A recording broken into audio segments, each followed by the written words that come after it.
Good evening and welcome to the Big High School Sports Show on Bull Falls Radio 98.9 and 1230. Online at bullfallsradio.com, mobile devices, and Alexa by searching WXCO.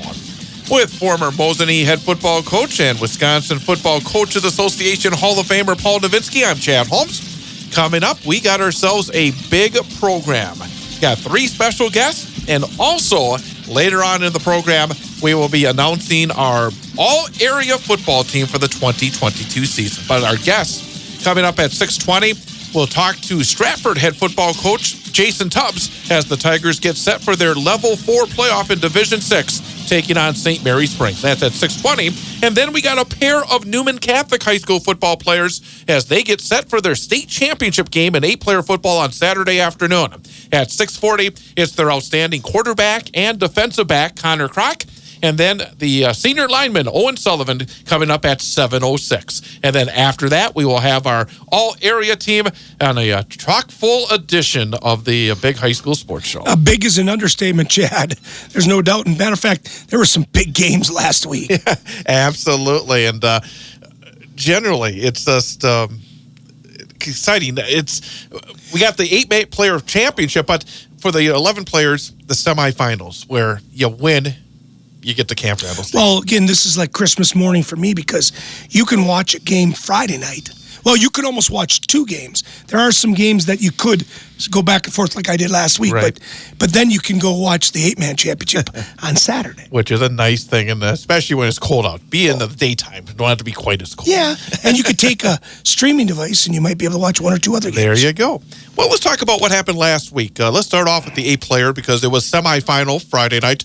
I was over in Chippewa Falls with the Newman Catholic High School football team. Cardinals, undefeated, took on a undefeated Siren Dragon team. And Newman Catholic, again, offensively and defensively dominant, winning by a score of 35-0. Thomas Bates, boy, great to see this young man who's battled back from a significant knee injury.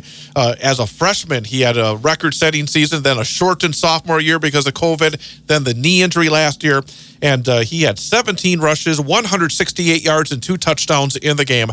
Connor Krach, our guest a little bit later on in the program, did it on the ground and through the air. 14 rushes, 122 yards, and 2 touchdowns rushing. 4 of 8 passing for 91 yards and a touchdown as well. And the Newman defense, outstanding. Nick Webster, very good quarterback for Siren. Cardinals kept him confused all night long. He was 9 of 29 passing for 55 yards and 2 interceptions. Siren held to 95 total yards in the game. 392 yards offense for Newman. Another dominant performance for the Cards. Well, first of all, their mascot, the Green Dragon, right. That's pretty cool. And even the decals are pretty cool. But this was a struggle for Newman in the beginning. You know, Siren's a good football team. Mm-hmm. That quarterback is a good. Yes. But my question in the beginning of the year was Newman's defense, and they have surpassed anything I could ever ask to answer that.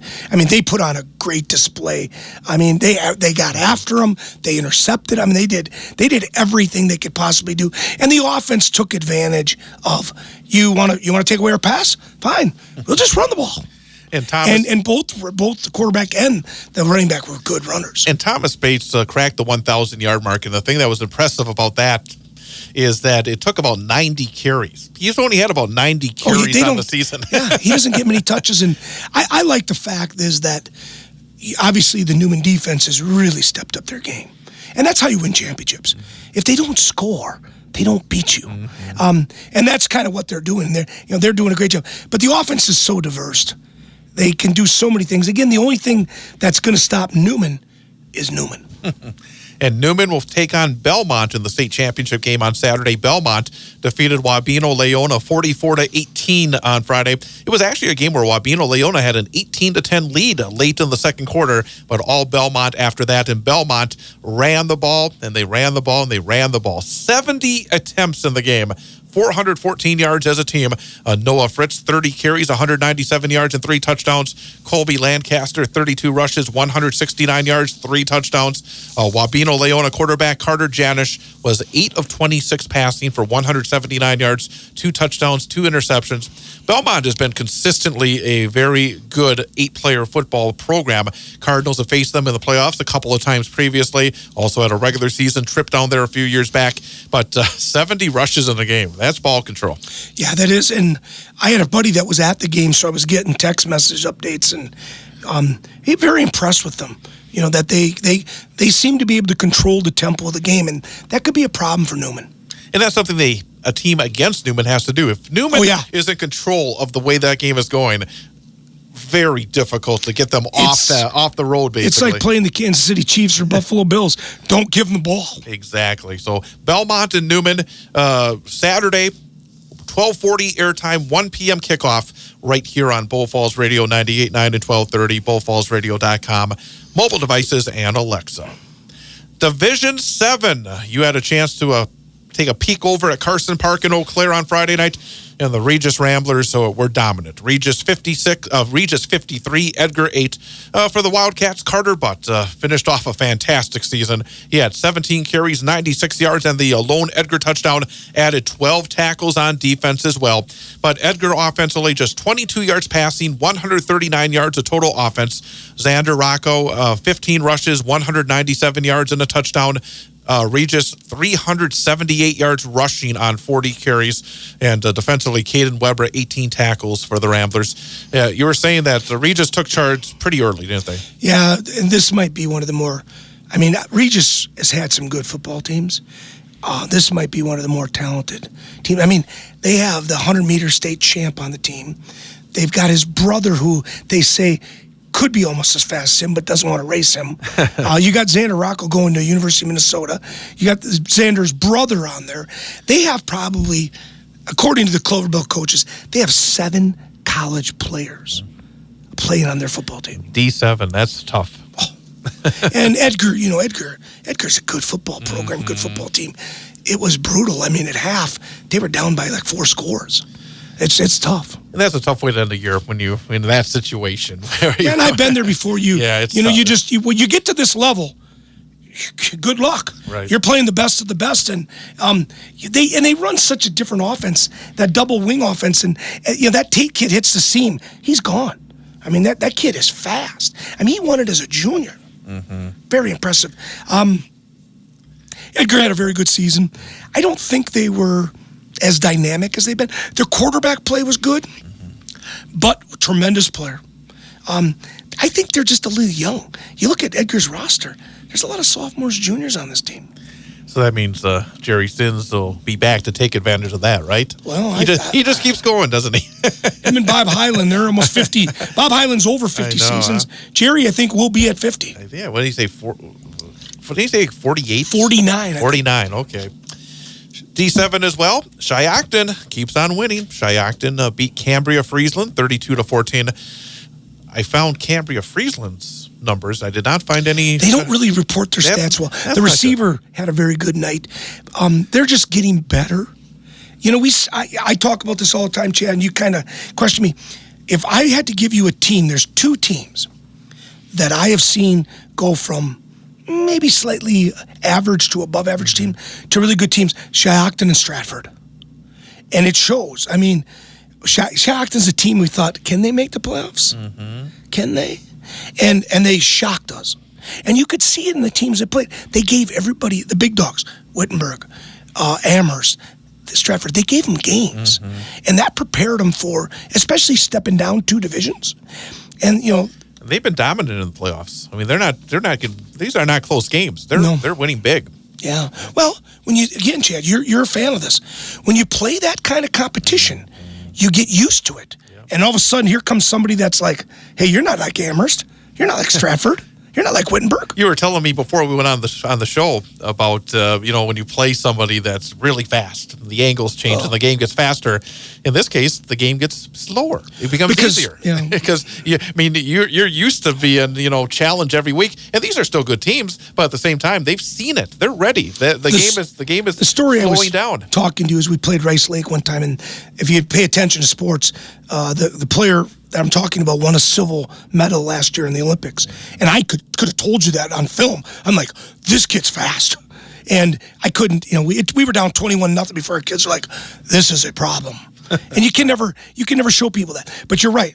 In regards to Shiocton, they're like, well, this is about what our conference is like. Well, we're used to this. Mm-hmm. It is one of the things like Catholic Memorial it is one of the things like some of the schools that are small schools playing big leagues. Division 6, Stratford 27, Grantsburg 7, 21-0 second quarter really pulled away for the Tigers. Our guest from last week had no jinx. He played well. Kohler Kilty, 39 rushes for 236 yards and a touchdown. Braden Schuler, very efficient, 7 of 11 passing, 91 yards and a touchdown. And the defense held Grantsburg to 145 yards of total offense. Chad, notice there's a stat in there that you're missing. I don't think Stratford turned the ball over. And again, you can be a good football team. If you don't turn the ball over, you become a great football team. Right. I mean, and look at their passing. Right. I mean, if you can throw for 100 yards, just to keep that team honest. And the one thing when you pass the ball is Grantsburg had a great receiver. They held him to 5 catches. Season low. And we'll talk more about Stratford with head coach Jason Tubbs coming up in just a few minutes. And Division 5, Colby's season came to an end in lacrosse on Friday. Aquinas beat Colby 28-14. It was a tight game. Caden Healy, 22 rushes, 112 yards, also added an 89-yard touchdown reception. But Colby got both their touchdowns in the first half, were shut out the rest of the way. Only 3.4 yards rushing as a team for Colby. But, again, a good playoff run for Colby. It was not an easy bracket for them. Defending state champs, you know, I mean, it's like, and their quarterback's back, running back's back, and a really good lineman's back. And they play bigger schools. And that Cooley Conference is way better than I thought it would be. So, no, good. We knew the issue with Colby was their quarterback. And when they stopped the run game, which Aquinas did at that one period, Colby didn't have an answer to throw the ball. And that kind of, it hurt him in the Auburndale game, and it hurt him in this game. Yep. Basically now, as we head into level 4, the only area teams remaining, we have the 8-player championship with Newman Catholic. We have Stratford still involved in Division 6 and Shiocton in Division 7, and that's pretty much it. Yeah, well, at this level, Chad, you're an elite 24 team. There's 24 teams left. Yep, exactly right. We're going to take a break and then come back, and I'm sure a guy that's very excited. His team has made a terrific run all the way to the state semifinals. Jason Tubbs, the Stratford head coach, coming up next here on the Big High School Sports Show on Bull Falls Radio, 98.9 and 1230, bullfallsradio.com, mobile devices, and Alexa by searching WXCO.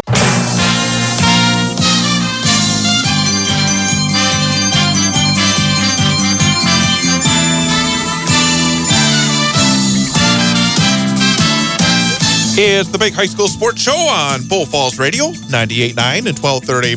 Online at bullfallsradio.com, mobile devices, and Alexa by searching WXCO. With Paul Nowinski, I am Chad Holmes. As we get closer and closer to the end of the fall high school sports season, Level 4 playoffs coming up this weekend. And one of the rare area teams still playing as we get to Level 4, the Stratford Tigers. The game set to take on St. Mary Springs coming up on Friday night. And we are very happy to welcome back to the program the head coach of the Stratford Tigers, Jason Tubbs. And Coach, again, great to have you back on the program. Hey, thanks, guys. I'm glad to be still talking about football. Coach, I always said my coaching career, anybody that wants to talk to me in November after daylight savings, it's a damn good season. Yes, you're right. With no home field this year, we've been kind of trying to find a place to play under the lights for practice because it gets dark by 5 o'clock. Yeah, that was going to be one of my questions is, what are you doing to practice? Because, I mean, by 5 o'clock, it's almost dark. Right. So last night and tonight, we have gone down to our local youth baseball field, Connor Park, that has lights, and we've done our team stuff down there. And then tomorrow night, hopefully weather permitting, we're going to be on Marshfield practice field or varsity field. Joe Labuda used to rent. I never did this because Level 4 was always, but he used to go rent those traffic lights that they do construction with. That's what he would do. He was notorious for practicing till like 7 o'clock at night. Yeah, it was before you had the 2.5 hour guidelines now. Yeah, you got to get the kids done in 2.5 hours. But no, it's been good. Actually, we've had Monday is usually a light day for us, anyways, film and weightlifting, and we went outside when it was still light out, and then last 2 nights have been a good practices for us, and then tomorrow night we'll be on the turf. So, Coach, I think just if you listen to this episode before this, I was talking about how impressed I am with the way your team has improved this year. I watched you scrimmage and I watched your first game, and you're a good football team, but some people would have probably bet some money that you wouldn't be playing in a level 4 playoff game, and that's just a testament to where these kids and where coaching and everything coming. Could you kind of explain that process? Because you're really a much different, better team than you were in the beginning. Yeah, I think one of the things is that we've kind of adopted this wing tee out of shotgun, and you could tell that the guys that we had coming back on our offensive line, Jackson and Cashdoll and Johnny, they were in the system last year when we ran it. So they were ready to go. But once Isaiah Hadlock and Walker Weiss, our other lineman, Evan Danielson, our tight end, kind of figured out the blocking, it started to open up holes a lot better for Cole Kilty. And then also, we had Gavin Leonard. We needed linemen at the JV level. And then, I saw him in practice just catching balls like it was nothing. And I'm like, maybe we need to move back to running back. A big component of our offense, mixed in with Connor Weigel as well. And then Ashton Wrench and Braden Schiller have just gone off. Braden has now got 1,500 yards passing, and Ashton now has our school record in receiving yards. I'm stealing the questions here, but you led me right to my next one. Coach, I'd say about week 5, I feel you put an emphasis on developing a passing game. And it seems to really pay off. I'm looking at your last few games. You haven't thrown many interceptions. You've been very efficient in what you're doing. And I'm sure this has definitely caused a lot of problems for the defense for the other team. Yeah, you got to kind of pick your poison. If you, like Grantsburg did, then we're going to run the ball. So I got to give credit to Greg Belter and Ryan Bloom, our offensive guys, and then also our new AD, Craig Martins. He kind of has taken his philosophy from Ozani and has helped us. He's up in our booth now and has really kind of opened up some passing stuff for us. Where did Craig Martins learn about passing, though? A guy named Levinsky, maybe? Yeah. He's going to owe me a dinner because he told me he was going to just stay away. I said, I give you a few weeks.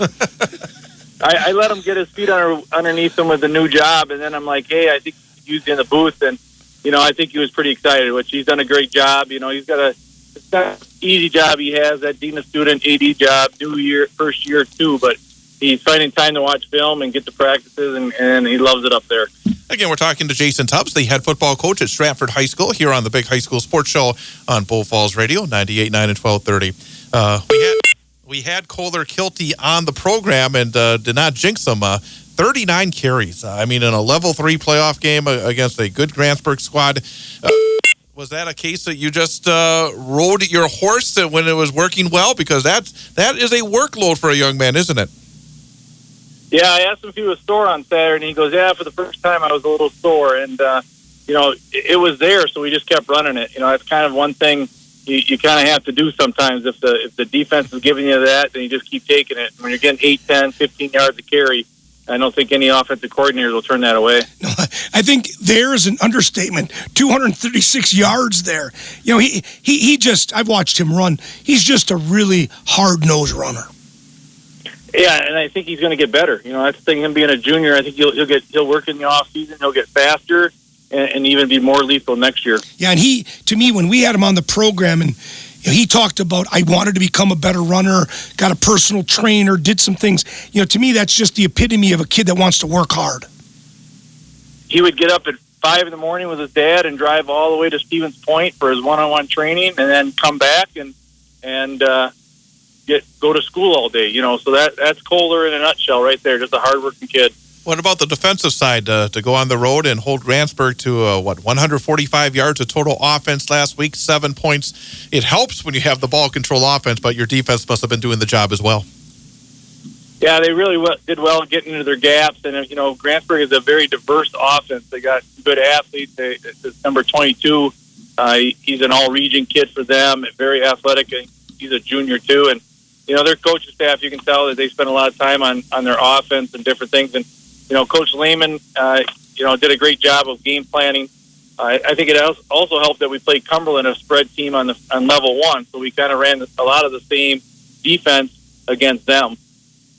You played a really, I would probably call it an emotional game in week 9 of the regular season against Amherst after their situation, and you fell in a thriller.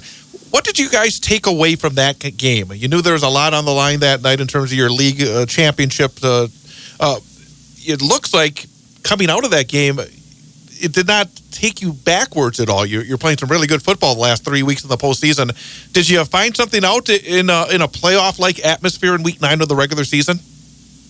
Well, I think you always find more about yourself when you lose, for sure. And Amherst does a great job with their staff finding our weak points. And, it was just a tough situation all around. And, it was hard for our guys to kind of get up for that game, knowing that, we didn't know if the kid that got suspended was going to play against us, and they were just going to can't forfeit that one. And, so it was good a reminder to our guys that you can never take the pedal off, foot off the pedal. And I think during the playoffs, you're seeing that now. You're seeing guys realizing that every play could be your last. Yeah, there's no doubt from failure can come good. And your league, the Central Wisconsin Large League is a really good league and has prepared you well. It also prepared Shiocton. I mean, we've got 2 teams from that conference that are at level 4. Yeah. I mean, you got to tackle Goddard 1 week, and then you got to try to figure out how to tackle Gladowski the following week. And then you have this kid from Wyoming or Fremont that's the fastest kid in the conference running around corners on you. And, and then Shiocton's throwing the ball all over the field. So, yeah, you're definitely week in and week out tested. Are you surprised Shiocton's that far? I'm just curious because you talk about some of those other teams, yourself and Amherst usually and Wittenberg, Burnhamwood. Are you surprised Shiocton has come and made it to level 4 in D7? No, especially when I saw that they went south, and I said, they get to avoid Edgar and Regis. That's a pretty good draw. And then on top of that, our game with them was 21-7. And, they got some athletes there for sure. That Stingle kid is fast, and the 2 Schmidt brothers are really good athletes. And, they can throw or they can run it. And I expect them to beat Cashton, and hopefully we have 2 teams down at state. Yeah, speaking of state, let's talk about the game this Friday. You're obviously facing a very good coach, a very good program. I don't know, have you played them before? We beat them twice down in Camp Randall when we had the 6 years in a row run. So we played them twice. The 2003 and the 2005 teams beat them. And then we lost to them in the 2018 state championship, in a game that we were winning at halftime, and they made adjustments and we couldn't. And so it's our 4th time playing against them. He has 500 wins. Our program got 500 wins this year. So it's the battle of the 500. Yeah, you look at their team, and they're just very efficient. They have one dominant runner, but they've got a few other kids. They throw the ball a little bit. Do you see anything that you think is going to be the difference in the game Friday? Well, their conference is, you got Mayville that's really, really good, and they played a bond well. I see that, even against teams they've won, they've only scored, 3 touchdowns against Bondwell, 3 touchdowns against Coleman, So I think if we can find a way we feel our defense might be a little bit better than those 2 teams. You never know. We'll find out, and if we can score 3 touchdowns against them and maybe we can hold them to 2, that gives us more points on the scoreboard. But, they're just efficient. They've ran that same offense since we saw them in 2003, and I guarantee they'll know what to do with it. The fact that they went to Coleman and won last week, I thought was very impressive. It feels like this is the kind of game, because your guys playing the way they are, St. Mary Springs going through that, it's going to be at a high level, I imagine, mentally.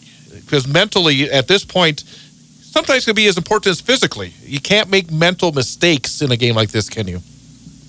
No, I mean, it usually comes down, games like this comes down to penalties and turnovers. And if you can win those battles, I think most teams are pretty even now. You got on the south side of the State, you got two good teams, Darlington and Mondovi. You know, Springs beat Darlington early in the year with a touchdown with a minute left in the game.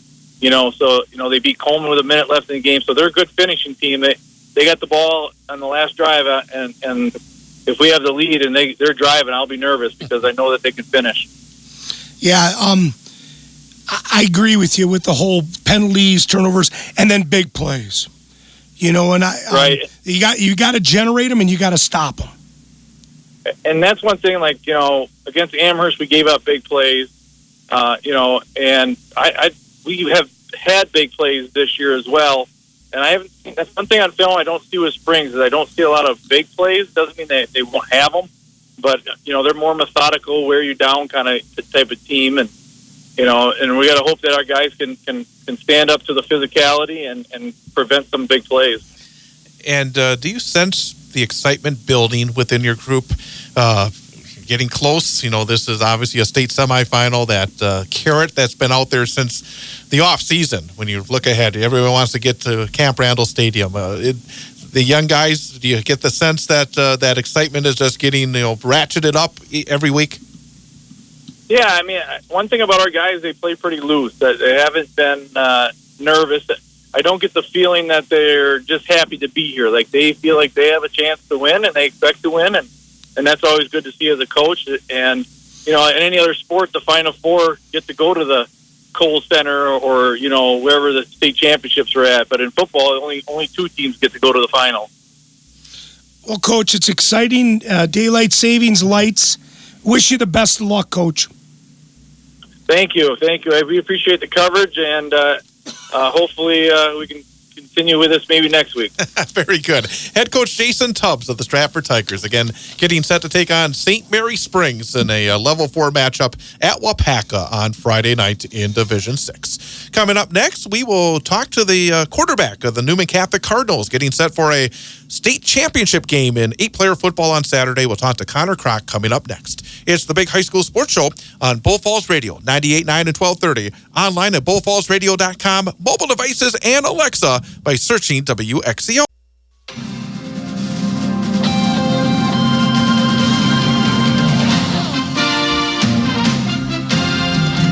And welcome back. Big High School Sports Show on Bull Falls Radio, 98.9 and 1230. Online at bullfallsradio.com, mobile devices, and Alexa by searching WXCO. Thanks again to the Stratford head football coach, Jason Tubbs, for joining us here this evening. And tonight we not have one, but we have two student-athlete guests coming up in a little bit. After the news, we'll have Owen Sullivan. But first up, we get a chance to talk to the quarterback and also outstanding defensive back for the Newman Catholic Cardinals, getting set for a battle in the 8-player football state championship game coming up on Saturday in Wisconsin Rapids against Belmont. Very happy to welcome Connor Krach to the program. And Connor, thank you very much for popping on in. Yeah, thank you very much for having me. Well, first of all, let's talk generally about this season. It's been a dominant performance. And one of the interesting things about your campaign, I think it was the second series of the season, you threw an interception. You haven't thrown any since then. I mean, it's been a really smooth campaign, both offensively and defensively. How would you describe your team this year? Because one thing that's kind of stood out to me is how consistent you and your guys have been. Every week it seems like you come out and you play really solid football. Yeah, I mean, we've had a few, mishaps, as you mentioned, the interception. I think that had a little bit to do with the nerves right away, first game of the year.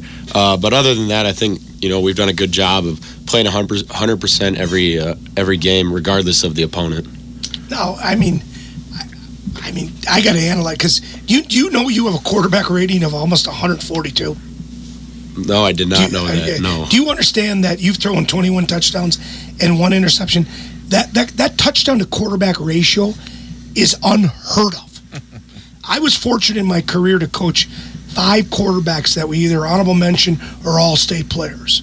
And they would have died for those stats. They would have. I mean, you've thrown for almost 1,600 yards, almost 64% completion. When Chad says you've had a successful season, that is an understatement. This is phenomenal. I just got to ask you, how do you think you got to this point? Because I want to preface this a little bit. When you were like a freshman or a sophomore, Chad and I had a talk, and that's when the maestro was leaving, and Chad told me, I said, well, jeepers, how are they going to replace the maestro? Chad goes, I think they might have a better one. And I knew Chad was going to practice. I'm like, what? And he mentioned your name. And I'm like, well, I can't wait to see this kid play. And I've watched you play many times, so I just want to know, how did you get to this point? Yeah, right away. I mean, my freshman year, I was able to, watch Ben Bates, one of the greatest. The maestro. Yeah, the maestro. I mean, he did a great job, all his career, and it was an honor, honestly, watching him at practice every day, learning from his mechanics. So that started me off great. And then my sophomore year, I was able to back up Dylan Ackerman, who was also a great quarterback. He was able to show me, more running stuff that I'm able to, use now. And I guess over the summers, putting a lot of work in the weight room and stuff, I guess that, and coaching, Coach Micklig did a great job of, prepping me for this experience with film prep and, physical prep. But overall, I think those are the main aspects. How much of your success has been preparation and the mental focus rather than just physical? I mean, because I'm not trying to be offensive. You don't look like this physical, like, oh my goodness, look at this kid. But when you play, you look very impressive. Yeah, thank you for that. But, I think, I put a great time into film. Obviously, I know I'm not the biggest guy out there, but I'm able to, read what the defense is doing mainly on offense and I guess analyze it while I'm going, right on the spot. And that allows me to make big plays. Big advantage for you, I think, is, you've been in the system, as you said, for a number of years. And then to get significant playing time, you got a chance to play a little bit, especially as a sophomore, behind Dylan, and as a starter the last 2 years. What are the areas you think you've made the most improvement on since the start of your junior year when you became the starting quarterback for the Cards up to this point? Because I've seen a lot of growth in terms of adding to your game over the last 2 years. Having the 2 years as a starting quarterback is, I think, a pretty big advantage. What are the areas you feel like you've made the biggest strides in? Yeah, since starting, junior year, I think I've done a great job of making the right decisions and reads. As you mentioned earlier, the interceptions have gone down since last year, which is a big thing I was, looking at. You've only thrown one. So you didn't throw that many last year. What did you have, 4 or something like that? I don't remember. That's still pretty darn good.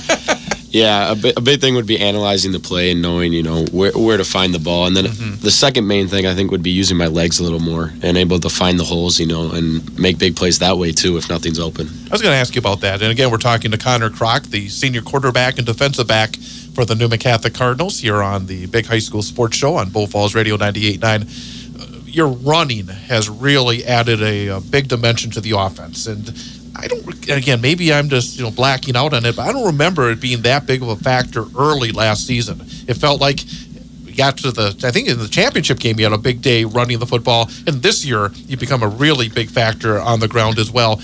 How did that occur? Is that something that was always there that you weren't using as much, or what's your sense in terms of how the run game has become such a big part of your game as a quarterback? Yeah, I think as the season went on last year, we were facing more teams who kind of were expecting us to pass. So coach obviously put in some more run plays, and then I guess I was just able over time to find the holes and able to hit them better. And then over this last summer, I was able to put on a little muscle and a little more speed. So then that was a big thing coming in the year. Coach knew I'd be able to run the ball a little more effectively. In the NFL, that's the new thing, the dual threat quarterback. And you've almost rushed for 90 yards a game. Most running backs would be happy with this that. Guy knows your numbers, doesn't he? Well, I just to me, you look at the stats and you can see consistently. And it isn't like you've ran for one game big. You've consistently run the ball. And to me, as a defensive-minded person, it's really hard to defend a quarterback that can run. You're like, what do? Shut the lights off. That's what you do. Have you worked at your running? Yeah, big time in practice. Working with Thomas Bates. He's, in my opinion, the best running back in the state. Superman, right, I call him. Yeah, the maestro's brother. He's Superman. Watching him run the ball helps me a lot. He does play a musical instrument. Yeah, he does. But he's Superman. Yeah. I mean, watching him in practice, talking to him too. He has great mental side of the for running aspect. I've talked to him a lot, and I've talked to Coach Micklig, and they've given me great opportunities. Find the right hole and make a big play off of that. And we'll talk about some other things, but another aspect of your quarterback play that's different this year than last year is the targets are a little different. Last season, you had, I think, a really top level in terms of 8-player football group of wide receivers. This year, you're using your tight ends. Eli's a big target. Even Ben Hardesty's become a bigger target lately. And your leading receiver, in fact, is Thomas Bates this season, because you've had a little injury issue with the wide receivers as well. Using different receivers as a quarterback, how could you talk a little bit about that? How that's been a big factor, I think, in your team's success, that you've been able to adjust maybe to the talent that you have, the best talent to move the football. Yeah, I think Coach Micklig's done a good job of, spreading the ball around depending on, where our skill sets are at. And I think everyone does a great job of catching the ball. And Coach does a great job of finding which the defense is keying on, and he'll find which person's open based on that. And I think, all of our guys are top tier when it comes to catching the ball. I think Coach is, he finds who's open each play. Now, Chad always loves offense. He'll tell you he doesn't. He says that all the time. He's always offensive. It's not true. But I love defense. All those stats are very impressive. This guy was a pass guy for years as a coach, and he says, I'm the offensive guy. When I look at your defensive stats, I want to make sure I got this right, because I'm getting old. You have 11 interceptions. Yeah, I think you have 11 interceptions. Yeah. Wow. That is a big, bold statement, because you're facing a lot of teams that don't throw the ball. There's a lot of high school football teams that just don't throw the ball. And to have 11 interceptions, how big is your quarterback knowledge help you with picking that ball off? Oh, yeah, it helps a lot. I can tell based off of how the receiver releases whether or not the ball is going to them. That's first and foremost. And then I glance over at the quarterback's eyes, and I can tell, if they're even thinking about coming my way. And then when I know they are, I just, have to make a play. And that was it real quickly. 11 interceptions. Real quickly before you can jump in again, I was telling Connor when you stepped out for a moment before we went back on the air, last week at practice, they were practicing up in Merrill, and he made this grab. A practice grab that was really high level, but it made it look so easy. And again, the hand-eye coordination that they have, it does feel some guys, it's hard to hold on to the football defensively. It doesn't seem like that's much of an issue. Is it just a natural thing with your hand-eye? Yeah, freshman year I was catching balls from Ben Bates, so those were coming in hot, and I didn't have gloves then. So now having gloves, it helps. I'm sensing Chad's been trying to do a quarterback throwback pass. Toss the ball, throw it back to you on a sideline type catch. I don't. You drawing that up on a napkin? I don't embarrass myself by doing anything. I got a piece of paper if you want to draw it up, because it sounds like Trick Play City. But no, his hand-eye coordination is really impressive. The way he makes it look easy, and as you know, some guys can be in position to make 11 interceptions, but they don't make it. This guy, when he gets his the ball, exactly, and it's pretty amazing. And the thing that's different is, you're catching, the reason I'm so impressed is you're catching the ball from multiple people. It's not like you're practice catching the game. Hey, could you throw me some before the game so I can intercept you? Because the ball comes differently off everybody's quarterback's hands. Some have spirals, some just go everywhere. To be able to get to the ball and then make those interceptions is right. Your eye-hand coordination is incredible. I got to ask you, which one do you like the best? I'm talking about the interception or the touchdown pass. And or the have you 60-yard touchdown run, an interception back for a pick six? I haven't run one back yet. I'm looking. I like that yet. So I guess I don't know what it's like, but if the team's driving against us and I get a big pick, I think that's probably one of the best feelings. I honestly might like that more than throwing the big touchdown pass. Yeah. Because it's you. You doing it, but the receiver's got to catch it. Yeah, I just take pride in not letting my guys score. Which one? Defense. Do you have a preference? You've always played offense. Now you're kind of forced to play defense a little bit. And that's always scary from a coaching standpoint. I never let my quarterbacks play defense because you never know. Yeah. You lose a quarterback, changes the game real fast. Which one do you like? Yeah, I picked the interception because if a team's driving on us, I feel like it's a bigger play than necessarily, throwing a deep one and sometimes getting lucky. Outside of sports, let's step away. What's your favorite class in school? Probably math. Again, numbers, all numbers. Is it stats? Probably calculus. Are you calculus? Are you planning to Are you planning to pursue a degree in math? Yeah, I'm looking to go into data analytics. Data analytics. Do you have any universities? I've been looking at St. Norbert's and then also Marquette. Probably playing football at St. Norbert's? Probably not, actually. I'm just looking, to go academics. Academics, okay. Also, in terms of when you're away from sports, I know we're going to talk about your other sports as well, but when you get away from sports, what do you like to do? Yeah, golf is a big one, but, that's another sport I do. In addition, I mean, going up north with my family is always a great time, hanging with the friends. Do you fish? Yeah, I fish a little bit. What's your favorite species to go after? Walleye, man? Probably walleye, yeah. Walleye. Sit in the boat, jig? Yeah, a little bit. And you mentioned you play golf in the spring and you play basketball, I know, in the winter. And you're one of the cogs, a starter on the basketball team. You're not going to have much time between seasons. Actually, basketball practice starts Monday. Exactly. I think you'll get a little break. But is it sometimes difficult where you have to go one season into another? Yeah, if anything, it's more mentally difficult, not having any break. But, I enjoy all the sports I do, so it's just something I love doing. I know that you're focused completely right now on the Saturday's game, but in the winter, you do have, I think, a team that's capable of doing some pretty special things. What's your favorite part of playing basketball? The rebound, pretty simply. Boxing out, banging the boards. Playing a little physical. You're getting physical. Yeah, a little bit. That's awesome. And on the links, actually, I was talking to someone about this. That you really do have some goals within golf. How good are you right now in terms of your golf? And do you feel like when you get to the spring that you'll be capable of doing something special when we get back to the warm weather?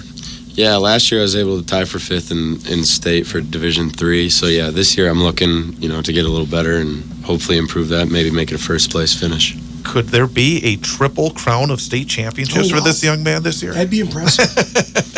Speaking, not to jinx you at all. Speaking about state championships, Saturday, you're playing for another one. Belmont, a team you've played before. What's your take on Belmont?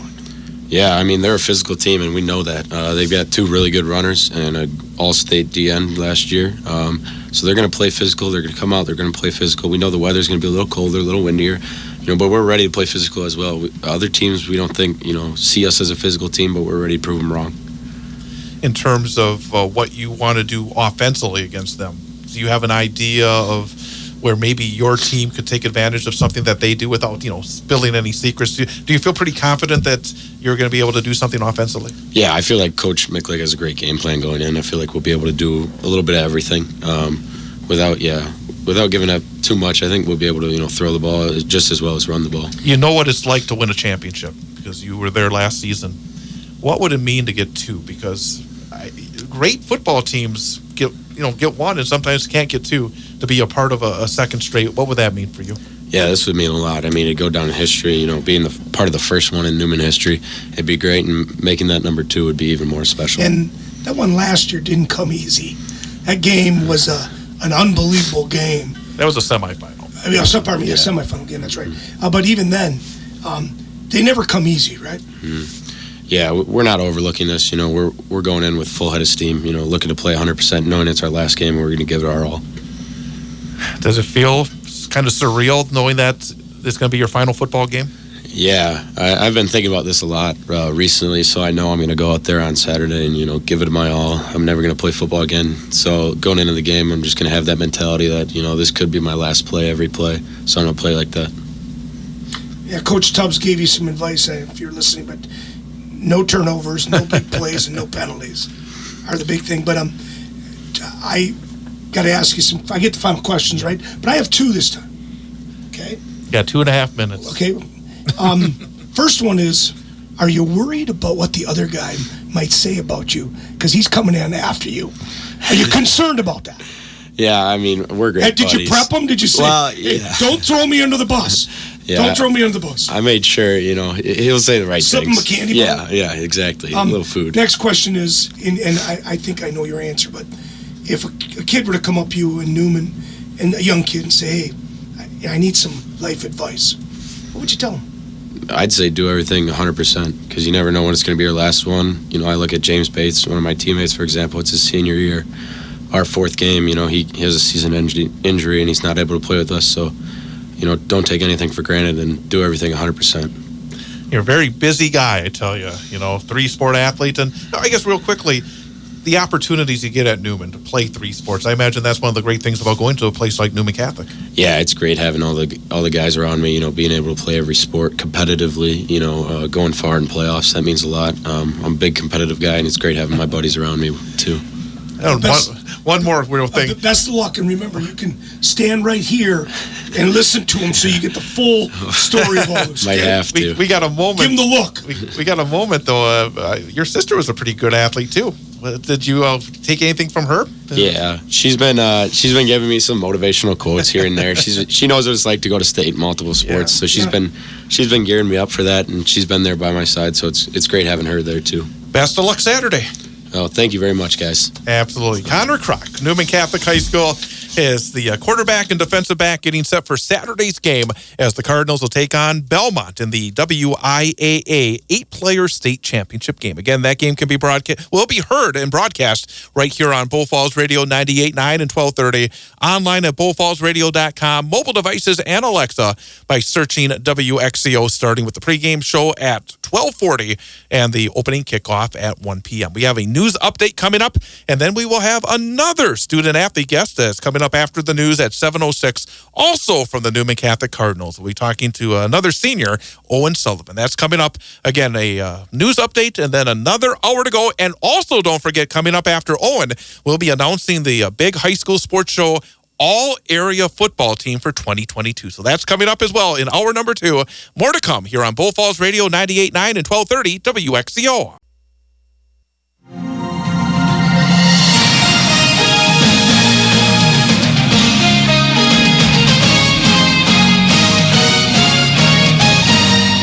And welcome back. Hour number 2 of the Big High School Sports Show on Bull Falls Radio 98.9 and 1230. Online at bullfallsradio.com. Mobile devices and Alexa by searching WXCO.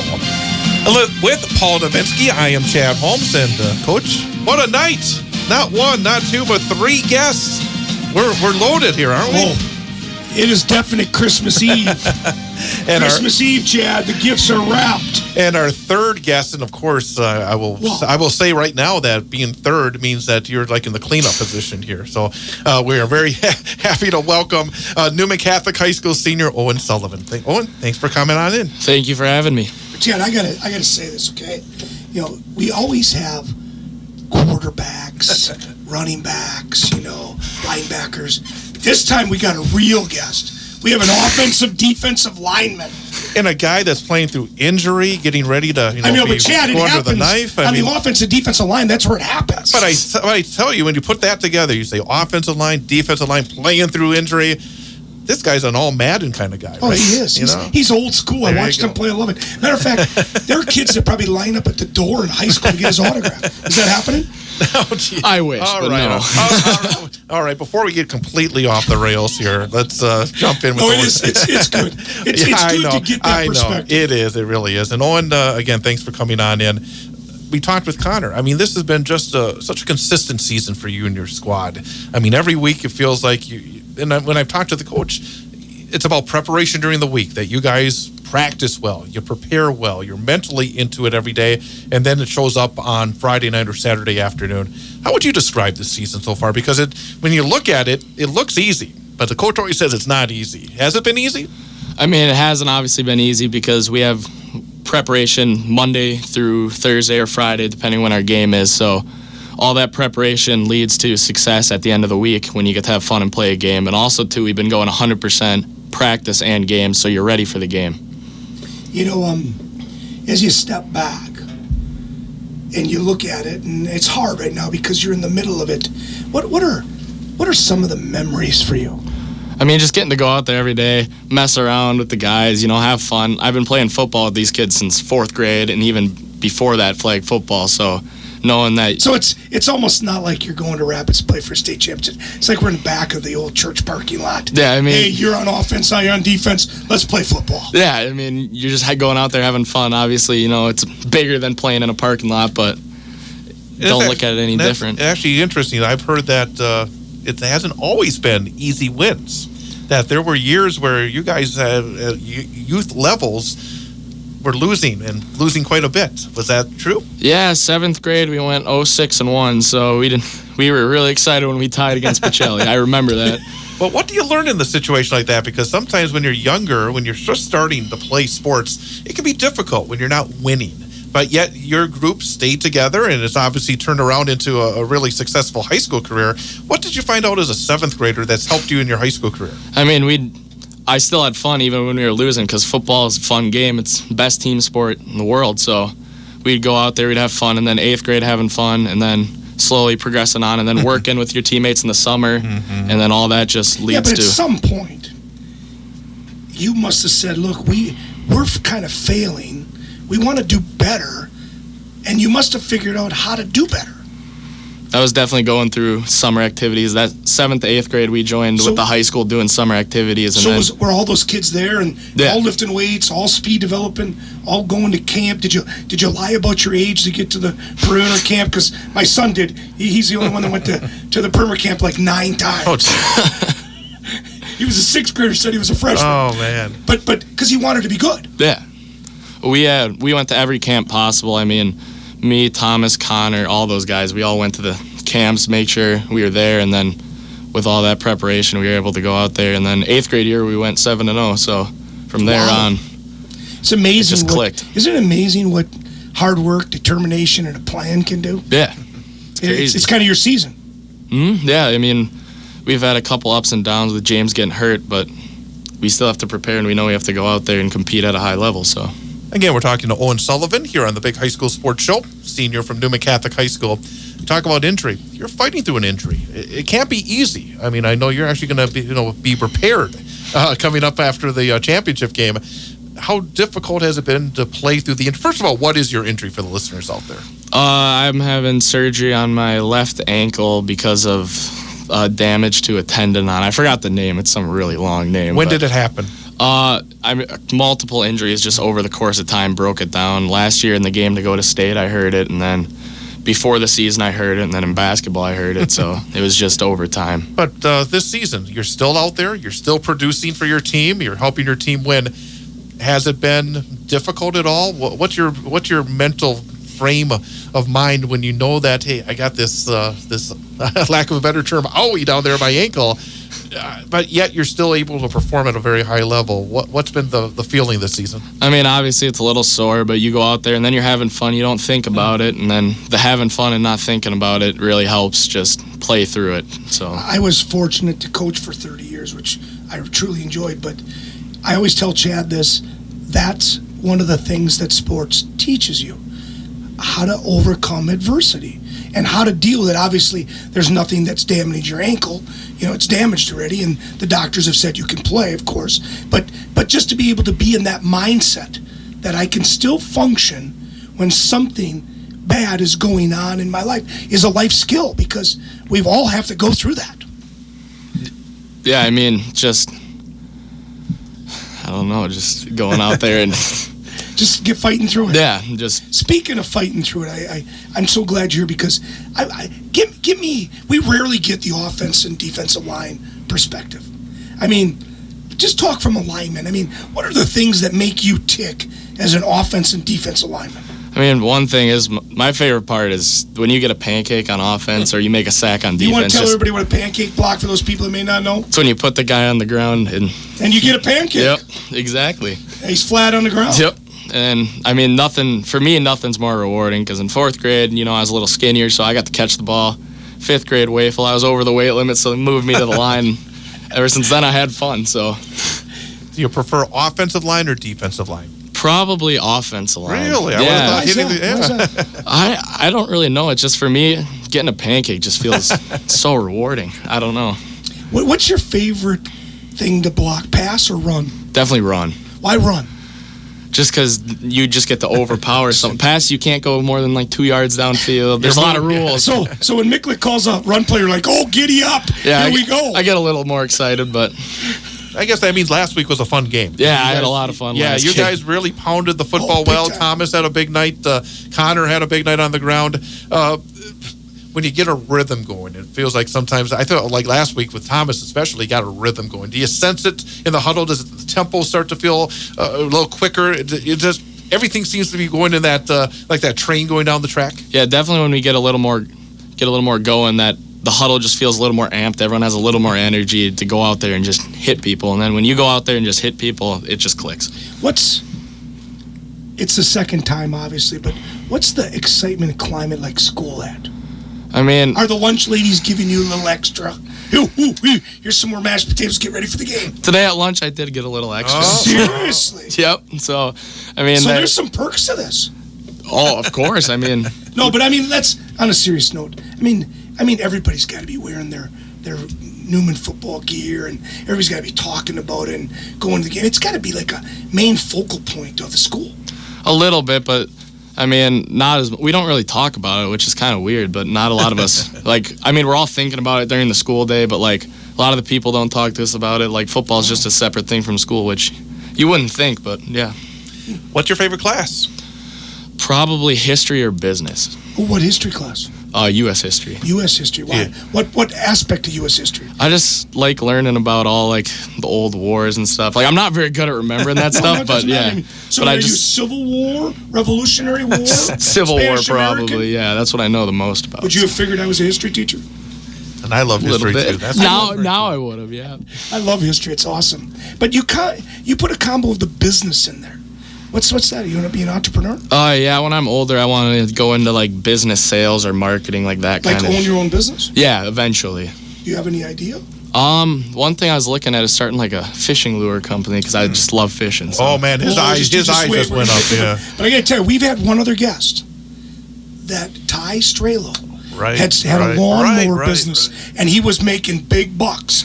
I mean, he was cutting like 15, 20 lawns. He was making like $600-700 a month. I was like, well, now back to the fishing. What kind of fishing are we into?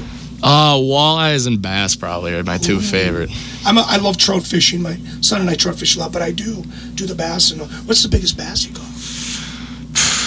Inches 22, 23, and then you a top water man or? Yeah, I love top water. Nothing better. Nothing better. It's awesome.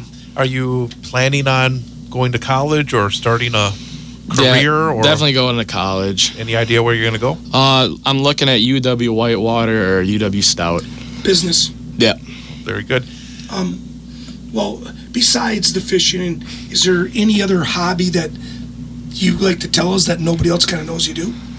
I mean, not that no one really knows, but I love going out with my friends. I mean, there's you know, from all the people we've interviewed, it sounds like your group is so tight. It's really incredible. You guys are like brothers. Yeah, the exact people who are on the football field are the same people we're messing around with on the weekend. So, who do you consider the biggest leaders on this team? Definitely Thomas Bates, Connor Krach, like the kids you would expect. What do they do that says they're leaders? They let everyone know, like, what time, like, if they hear something, they'll let everyone know what time a certain thing is. Like, today, this morning, Thomas let us know we had to help set up for mass at school at 7:10. I like to refer to Thomas as Superman. I'll refer to him as Superman. Thank you. Superman told us to be at school at 7:10 today to help set up for mass. Well, you see the way he plays. Yeah. I mean, especially on defense. Yeah. I know everybody talks about offense, but, yeah, I love his linebacker play.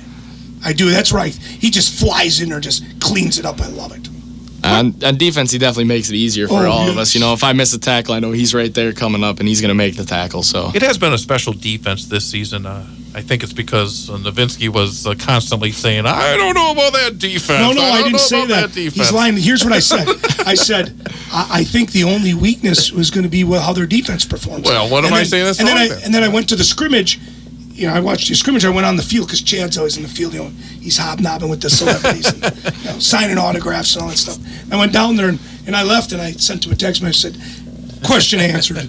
You guys are going to play good defense. But when you look at this year's defense, I mean, even last week in a state semifinal against a really good, I thought that quarterback really did some things early. He was able to get away from a little pressure. But when I did all my numbers at the end of the night, it looked good. It's like 95 yards of total offense. What has clicked with this defense this year that's made it so good? You're a big part of it. What in particular is really working that nobody is having any sort of success against your team? I mean, the coaches give us a great game plan, and then they kind of aim us like missiles, and then they just let us go on Friday or Saturday. So, I mean, we just go out there, we go 100% every play. We're flowing to the ball. So, in your career, what's been the most fun game for you, I guess, in terms of the game that may stick out that, man, this was one that it really clicked for me? Either Gilman last year or the state championship last year, because Gilman winning on a 2-point conversion at the end of the game. Well, to me, Gilman was the state championship game. Yeah. I mean, everybody knew you had to beat that team, and it was an unreal game. Again, has it really sunk into you that you're going to play for another state championship? I mean, a little bit, but I mean, it never sinks in until you're out there. You know, you never know how big the moment is till you're on the field playing. So, how much does it help to have that experience of last year? Does this week feel any differently than it did a year ago? It helps a little bit because, you know, I've been here before, so you know the preparation, you know exactly how the week's going to go, and it's the same exact scenario as last year. What other sports do you play? I did play basketball, but I won't be able to this year, and then I do track as well. What's your events in track? Shot put and discus. I And then thought you were a sprinter. every once in a while I get tossed in the sprinting. So Lineman, like relay? Yep. Is Big guy relays? Yep. Is Mikulik a better football coach or a track coach? He's a great coach at both. I mean, I've heard from some people have said it that he's actually He's good a- a track coach. he's a as really football good- coach. he's a really good people track don't coach realize and that, football coach, But so. he's won state championships for both. It's interesting that you won't answer it, huh? Well, and he's won state championships. Yes, he has. Very good at sprinting, yeah. You know, as you step back, what's going to be some of the keys Saturday for your team to function well?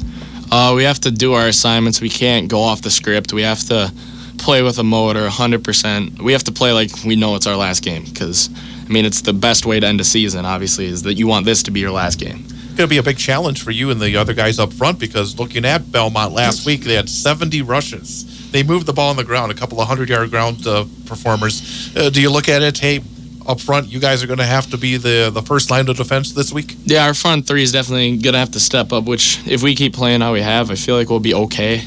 But we got to play They've with got the two motor. good running backs. They have a great defensive player. I mean, this is going to be a challenge. And again, we talked about this off air. The best way to control an offense is don't give them the ball. Exactly. So. I mean, you know, so what do you think is going to be one of the big keys that you think you're going to have to do? We can't turn over the ball. We can't give them more opportunities to score. So, and then if we just play good football, we flow, we play 100%, I feel like that's a good game plan. He sounds like the coach. Every time I ask about keys, he says that. He says, all these years, you keep asking me that, and it's always, don't turn over the football. Don't turn over the football. Those are always big. And I guess time for our last final question. Right, yeah. First of all, it's great that you're here, but because I love the linemen. You know, I love it because we don't talk to them enough. They don't get enough Snicker bars, Chad. They never do. I always talk about leadership and advice because I feel that this show is a little bit about people listening. If somebody were to ask you advice as a young adult at Newman High, what advice would you give them? Don't take anything here for granted. You know, freshman year coming out to practice, we were getting beat up every day. You know, we were like, this is awful. I mean, I'm just getting beat up. But then it flies by, and now I'm playing my last game. So you have to enjoy even when you're a freshman and you're not dominating the line or anything. You got to still be like, hey, it goes by so quick. Well, savor Saturday. Good luck on Saturday. Congrats on a terrific high school career up to this point, and try to finish it off with a second championship. And just remember, if you think you're getting extra portions now from the lunch ladies, think what could happen with a state championship. There could be an extra nugget in there. I'm excited. I am too. Thank you, Owen. Thank you. Owen Sullivan from the Newman Cardinals, senior offensive and defensive lineman. Well, coming up, we're going to take a break, and then we're going to come back, and we are going to announce our 2022 Big High School Sports Show All-Area Football Team. That's coming up next here on Bull Falls Radio, 98.9 and 1230, bullfallsradio.com, mobile devices, and Alexa by searching WXCO.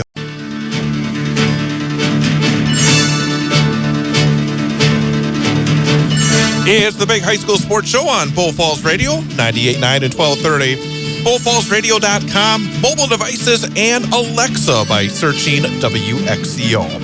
Real quick note, because we have a new ownership in the last few months here, and I got a note from one of the people that does the scheduling, said, when does the show end? I said, well, it doesn't end, it goes through winter. So everybody know that next week, Paul Novinsky will be here for the first hour, and then Jeff Gress will come in the second hour because we got football this weekend.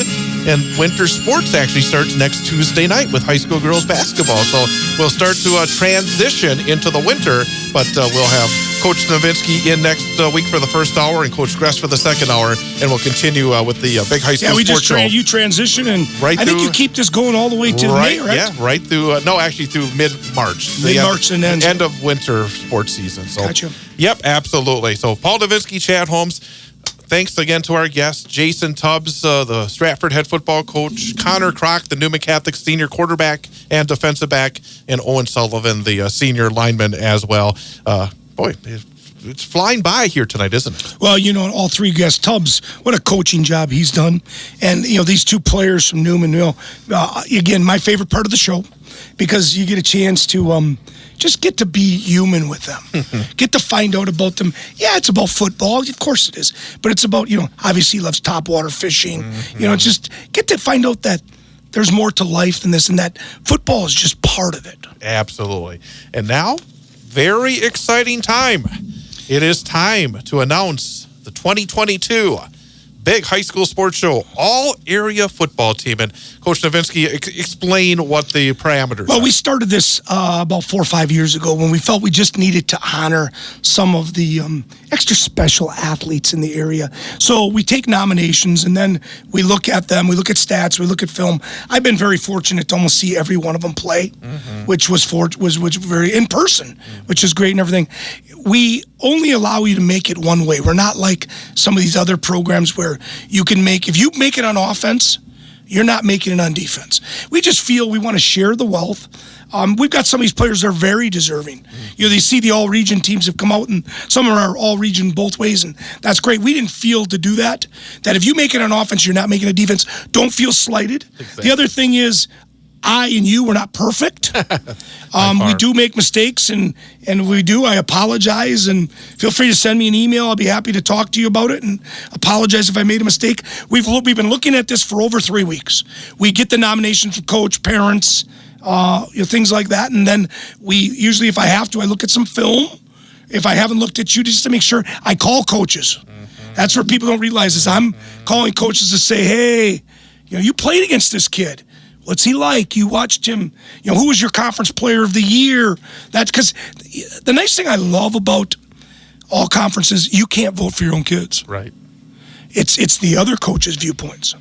And so when you become a unanimous first team all conference player, that says all the coaches in the conference said you were the best. So that give you a little insight into it. And again, you're not getting there's no special award. Chad will put it on the website.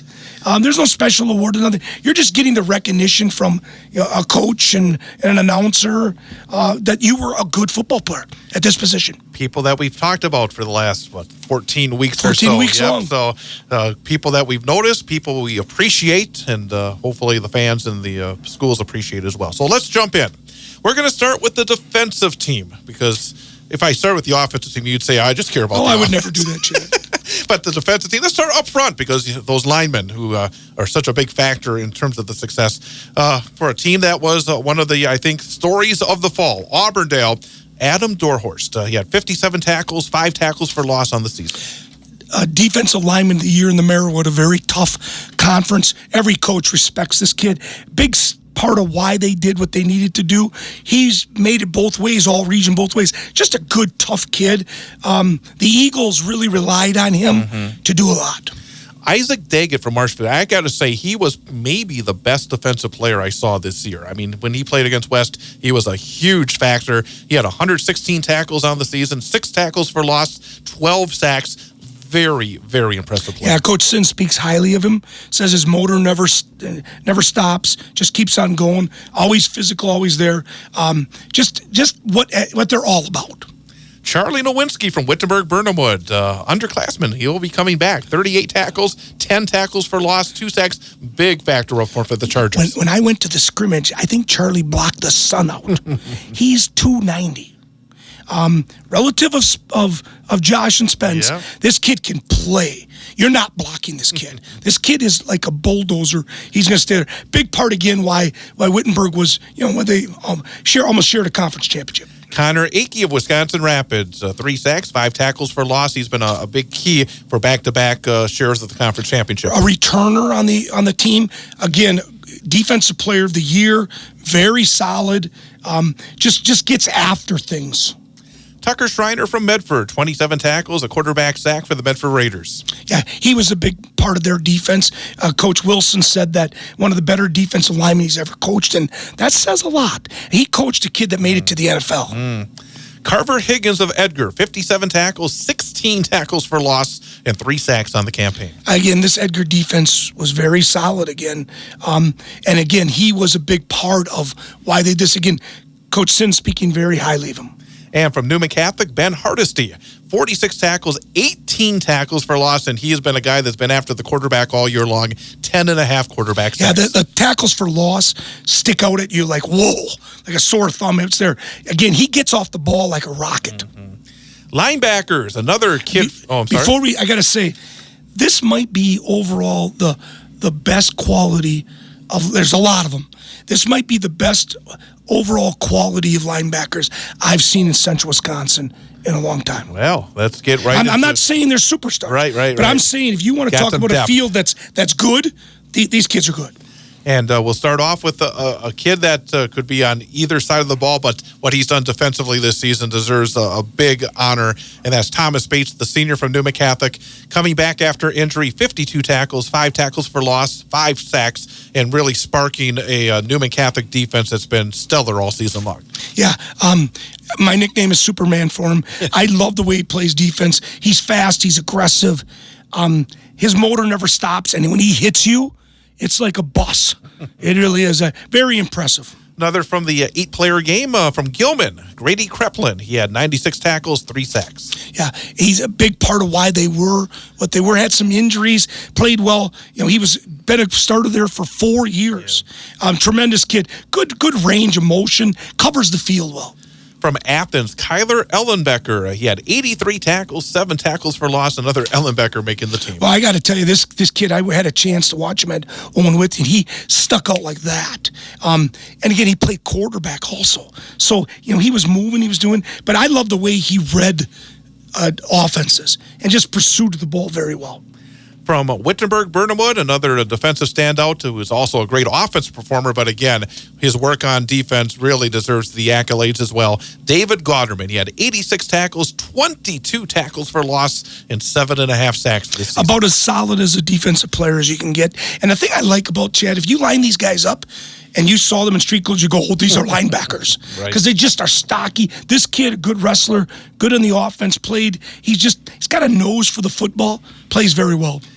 Up next, a favorite of mine, really great young man, terrific performer for Wausau West, Caleb Tooley, 95 tackles, 11 tackles for loss, 4 sacks, and just a tackling machine this season. I just loved his mindset. I had him at camp. I loved his mindset, the way he goes after things, and he's just positive. Yeah. Kid's a tackling machine. Yes, he is. And from Stevens Point Pacelli, a really terrific performer this year, Brock Bierenkott, 116 tackles, 7 tackles for loss for the Pacelli Cards. He attributed for almost 70% of their defense, and he almost attributed for 80% of their offense. This kid, tremendous. They never would have made the playoffs without him. He was a mainstay, and he was a mainstay last year. Mm-hmm. He's a returner on our team, but just a great, solid defensive player. From the Stratford Tigers, still adding to his stats is John Seitz III, 102 tackles, 17 tackles for loss, 2.5 sacks. Yeah, not a super big kid, but again, a kid that you go to a game and you're like, you hear his name every time he's there. He's around the ball. He knows what's going on. He's just useful after things, never gives up. And that's one of the keys for a tackler. You just got to have that sense to know where the football is. You got to do it every play, Chad. But, I mean, there's some things I don't think you can teach, is there? I mean, some guys just have that knack. Can I tell you a story? Sure. So I'm a young coach. I'm at the University of Michigan. Bo Schembacher is speaking. And I'm a young man. I'm like, it's Bo Schembacher. He sneezed and I wrote it down. Right. And he says, guys, he was talking about linebackers. He says, guys, I know a guy that can get you a linebacker, can train you a linebacker. He goes, get out a sheet of paper. I'm going to give him your name, give him his name, and you'll be able to contact him. So everybody is like whipping out paper as fast as they can. He puts on the screen, God. He goes, they're born. Yeah. And I remember that from this day. That was in 1986. Oh, man. Also on our linebacker squad from Assumption for the Royals, Joey Moyer. He had 119 tackles, 13 tackles for loss, 4 sacks on the 3-year starter. Again, a big part of why they made it to level 2, why they won a conference championship, why they had such a great season. Terrific linebacker from D.C. Everest, Arlen Sangster, 77 tackles, 6 tackles for loss, 5 quarterback sacks for the Evergreens. Yeah, dominant player on the defense. Everest struggled a little bit. They didn't have a lot of players that got accolades. This kid deserves it. From Neilsville, Granton, Jace P. Cole. He had 106 tackles, 10 for a loss, and also a quarterback sack. I watched this kid play twice. He's in the Clover Bowl Conference, and when you can be an all-conference unanimous decision in Clover Bowl Conference with Regis and Mondovi, who are still playing to level 4, and this kid was one of their better linebackers. He stuck out with me. Nice form, nose for the ball. Marcus Getzinger from Pittsville, boy, 168 tackles. 168 tackles. Yeah, a big reason why Pittsville had the season that they did. This kid was all over the field. Also from Mosinee, Barnes Bunkelman, 70 tackles, 8 for a loss, and plus 5 quarterback sacks. Yeah, again, another reason why that defense got better. Barnes got better, and it was one of the reasons they made it to a level 2 playoff game. Got some good defensive backs to honor here from Thorpe. Aiden Rosemeyer, he had 3 interceptions and 28 tackles. I just got to tell you, you don't really see him play because they're out there. They're 8-man football, but he really a tremendous player. A lot of breakups, a lot of things. Just a kid that's very active. Another two-way standout on the 8-player game is from Port Edwards, Timmy Tranel. He had 98 tackles, 8 for a loss, and 3 picks. He played a lot of linebacker. I put him at the D-back because they did use him as a D-back a lot. Great, again, a quarterback playing there. And again, just a talented athlete. Port Edwards is really going to miss him. From Colby, Mateo Lopez, who had 4 interceptions in addition to 39 tackles. Yeah, this kid nose for the ball. Got hurt a little bit at the end of the season, high ankle sprain. But this kid, anytime you went to their games, you knew where he was right away. Medford got a defensive back on our team, Charlie Kleist. He had 39 tackles, 5 for a loss, and a couple of interceptions. Yeah, Coach Wilson said one of their better D-backs they've had there. They play a lot of man-to-man coverage. Said he was a definite lockdown type kid. Kid that was outstanding for Wausau West this season. Brett Butala, he had a couple of interceptions, 29 tackles, and just a great shutdown. And again, Chad, you do these games, even if you didn't know their names, you're like, hey, who's that kid? That kid is he's a standout kid. He's a kid that just kept on making plays. Another Valley Football Association defensive back is from Wisconsin Rapids, Brennan Huber. He had 26 tackles and a couple of interceptions. Well, and the reason why they were tri-champs of the Valley Association, because this kid came, he tackled, he played defense, he was asked to do a lot of things, and he did it. For a program that really took major strides this season, Wyowega Fremont, Nick Hibner, he had 59 tackles and a pick. Yeah, and again, his big thing was being a leader. To take a team that did not make the playoffs, could be a contender, he was a big part of that. Great athlete for Medford. Logan Baumgartner, of course, he played quarterback, but also a great defensive back, terrific basketball player. He is on our defensive back squad, 27 tackles and a couple of interceptions. Yeah, one of the better D-backs in the area. And just a kid, again, playing quarterback heady, and he has to tackle a lot. The GNC is a run-dominated conference, did a lot of tackling. From Owen Withy, Logan Amaker. I don't have the stats in front of me. Yeah, again, tall kid, a big kid, very physical, good tackler. And when I watched him play Athens, again, I don't think there was a time that his name wasn't read. Huh. And our kicker from Colby, Tucker Brost, he had a couple of field goals and also 53 extra points. Yeah, very solid. Definite solid type kid, and almost perfect in extra points. And a specialty player. Could you explain to the folks what you consider the specialty player?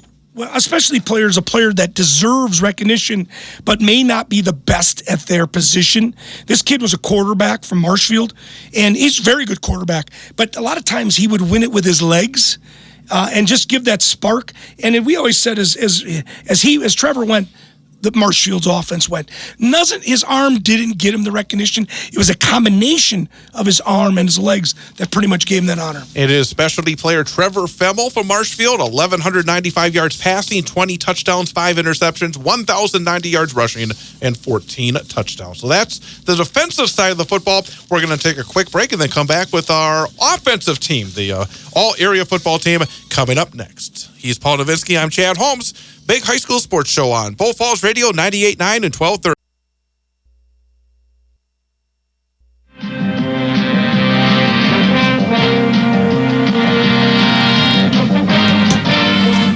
Is the Big High School Sports Show on Bull Falls Radio 98.9 and 1230. Online at bullfallsradio.com. Mobile devices and Alexa by searching WXCO. With Paul Novinsky, I'm Chad Holmes. We are going through our 2022 Big High School Sports Show all-area football team. In the last segment, we did the defense, and now it's time for the offense. And we're going to see some big numbers perform from these from these players. Yep. Let's start with the quarterbacks. We have 4 quarterbacks on our team. Gavin Obremski from Mosinee. And again, these are not first through 4. These are just 4 quarterbacks on our team, not in any particular order. Gavin Obremski from Mosinee, 143 completions, 229 attempts, 62.4%, 2,501 yards, 34 touchdowns, 11 interceptions this season. And Chad, it's his first year being a starter. He did just a tremendous job, and he also rushed well. He did a nice job. The big reason why Mosinee made it to a level 2 playoff game.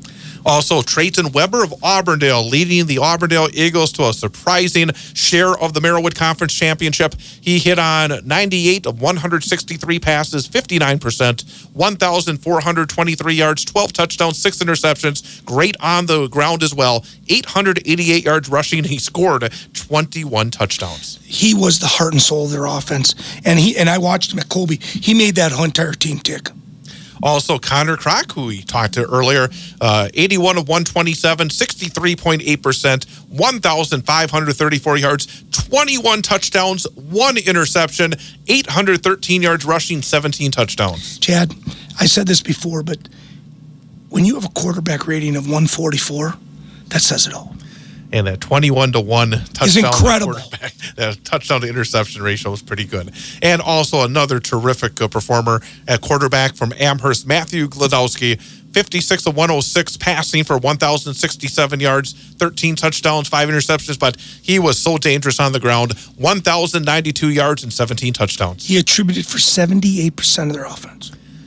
Terrific 4 quarterbacks, and now our running backs. And again, this is like the linebackers. I know. We had our quarterbacks, linebackers, and running backs. Tremendous. You know how many of these guys are in the top 10, 15? Yeah, we really were blessed this year in Central Wisconsin with our running backs. And I was blessed to watch probably the best junior performance I've ever seen. Ray Reinick became the new starting running back, and he had an incredible year. 68 attempts, 2,095 yards, 22 touchdowns. I could talk for 10 minutes just on what he did this year. When we sit there and go, how are they going to replace, their other kids? Yeah, and you're like, oh, they can't. Oh, here he comes. Where did he come from? No, I mean, seriously, because there are very few people that would have said he would have had this kind of season. It was funny because last year I would go to practice. He would be over on the field with the JV team, and they would yell, Ray, Ray, and he'd come running all the way across, be part of the special teams unit, and they would sprint back. This year he was on one field, and he got the ball out. What a hard-nosed, just heady kid. And another hard-nosed kid who we've talked about. The Beast. The Beast. Leo Brostowitz, Wisconsin Rapids Lincoln, 1,668 yards on 218 carries, 19 touchdowns. He missed a game, and he still put up nearly 1,700 yards. Yeah, I mean, he's been doing it forever. Again, the mainstay of Rapids offense, and just hard to bring down. And a kid that I bet you we never would have thought at the start of the season would be on this team. Great year for the Merrill Blue Jays. Nathan Brzezinowski. He ended up with 1,222 yards rushing on 186 attempts, 14 touchdowns to help Merrill get back to the playoffs. Well, again, another kid that came out of nowhere. And again, you take him out of the picture, Merrill loses about 70% of their offense. Another kid that really was the the heart and soul. Tremendous athlete. Yeah, of this Edgar team this year. He did on both sides of the football. We are honoring him as a running back. Carter Butt, he had 180 carries, 1,344 yards, and he scored 21 touchdowns. And it was tough on defense. Again, you just look at this kid in street clothes, you say, football player. Another terrific football player is Caden Healy from Colby. 211 attempts, 1,428 yards, and he broke the into the end zone 20 times. Yeah, a UW Duluth recruit. And again, just a smooth athlete, fast, runs under a 4.7, big kid. Again, a big heart and reason why Colby made it to level 3. Another junior that has busted onto this team from Stratford, Kohler Kilty, 230 attempts, 1,515 yards, 17 touchdowns, and boy, you see him getting better and better and better. He got up at 5 o'clock on a Tuesday, drove the point, did his workout, and came back and went to school. Terrific. And Colin Dahlman from Owen Withee, helping Owen Withee to an undefeated season, 1,107 yards and 18 touchdowns on the ground. Well, again, 8-man, you don't see him, didn't make the playoffs. I did get a chance to watch him. Very impressive runner. Nick Lieberg, another very impressive runner for the Assumption Royals, CWC Small Champions, 178 attempts, 1,390 yards, and 22 touchdowns. And again, without him, and he's been there for 3 years. Again, without him, they don't go far. No, they don't. Got some good receivers as well. And a pair from Mosinee, Keegan Jershele, 47 catches, 823 yards, and 11 touchdowns, back-to-back fantastic seasons. Again, his eye-hand coordination routes, the things he did, very explosive. And again, we'll see him for one more year. And a great athlete, too, basketball player, baseball player. Also for Mosinee, Davin Stoffel, what a year, 51 catches, 1,012 yards.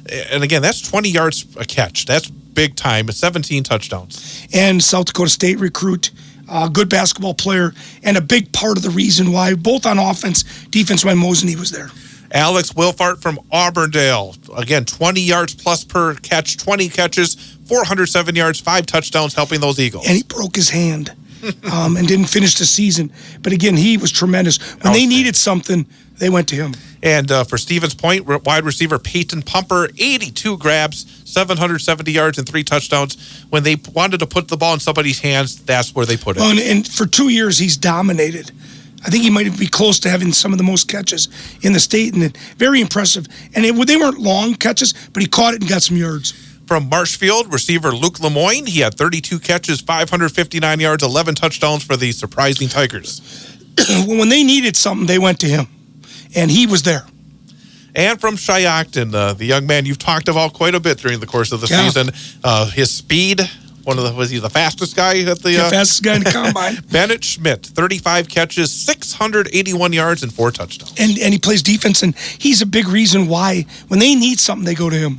Our tight ends, Sam Everton from Marshfield, 21 catches, 284 yards, and 5 touchdowns. I got to tell you, the thing we can never do is not only can they catch the ball, they're great blockers. And like the next kid you're going to announce, but remember, he was just a tremendous blocking, but also caught the ball well. Exactly. The tight ends have to do it both. And from Wausau West, you talk about a blocker, Bryce Jaworski. Again, you look at the catches, 9 catches, 106 yards, 2 touchdowns, some timely catches, I'll tell you that. But he was one of the reasons why Ray Reinick put up his numbers. Well, and they didn't throw the ball to him much. I mean, they only threw the ball to him like 13, 14 times, but he almost caught every single one of them.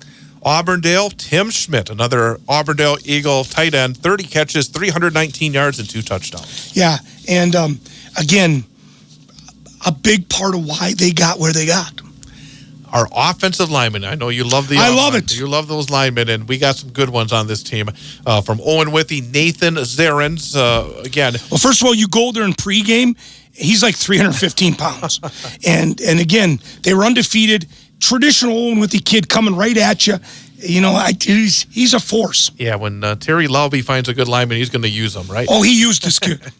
From Colby, Oscar Zamora, helping Colby to another fine season. Offensive lineman of the year in the Merriwood Conference. Jim Hagan speaks very highly of him. Well, our next guy, he's already got some great awards this season. We're going to add another one. Caden Kershaw from Wausau West. He got the best mullet early in the season. All conference and now all central. And he's been doing it for a number of years. Just a good, solid football player.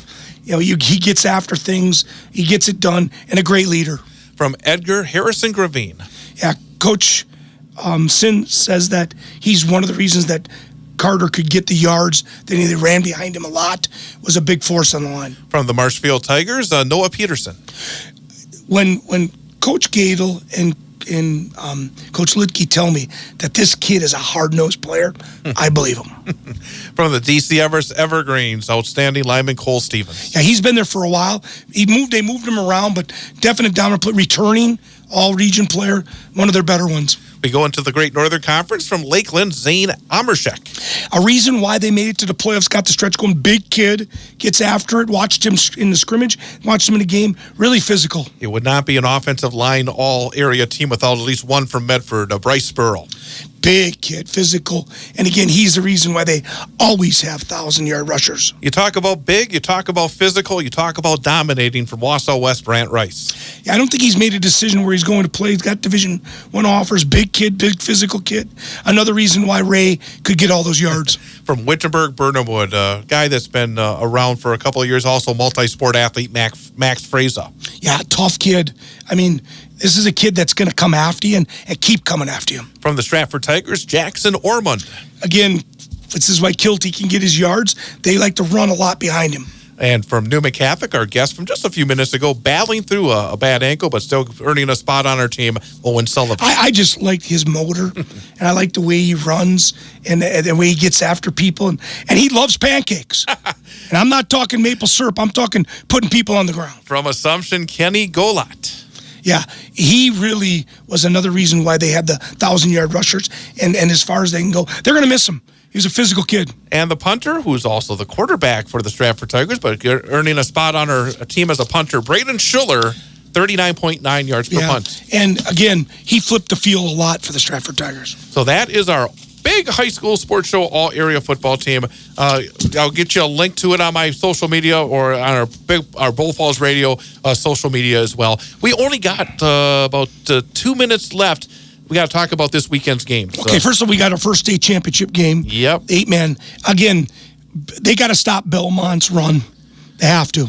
If you can't do that, but they've been able to do a lot of this. And again, if you take a team like Newman that's very diverse and you control the ball, it could change things. Newman's, again, the turnovers, the weather could be a factor because the cold front's moving in. It could be windy, and I know you're going to be outside, but I think Newman is just, they're well coached. The kids, you listen to them, they're just focused. Right. And they do it Monday, Tuesday, Wednesday, Thursday, and sometimes Sunday. Exactly. Stratford and St. Mary Springs. Boy, what a matchup. Well, Stratford's going to have to play a good game. This is a physical team that doesn't do things fancy, but they just controlled the game. And Bob Hyland, he's 500 wins. And I was really impressed that they went to Coleman and won last week. Yeah, I was too. Yeah, that was a big win for them. And as well, Schacht and who they got? Cashton, yep. At Marshfield. This is a good draw for them. And again, if they all three teams, the formula is pretty simple. If you have the physical ability to play with a team. Now, when Edgar played Regis, they didn't have the physical ability. Turnovers, penalties, big plays. They will be the key in every one of them. And weather could be Friday night, could be more windy, and that's hard to throw in the wind. Semifinal for 11-player to earn that ticket to Camp Randall. Very elite. You're in a very elite, and it's really cool because I've done this before. But then all of a sudden you have a statewide press conference you have to attend. Yep. You get to do things. It's exciting, and for the memories these kids will have, outstanding. Hey, enjoy the games. We'll be back next week. I'm going to watch Mondovi Darlington play, and you'll be in Rapids on Saturday. I will be in Rapids on Saturday. That's Paul Davinsky. I'm Chad Holmes. Thanks again for joining us. Join us again next Wednesday starting at 6 here on Bull Falls Radio WXCO.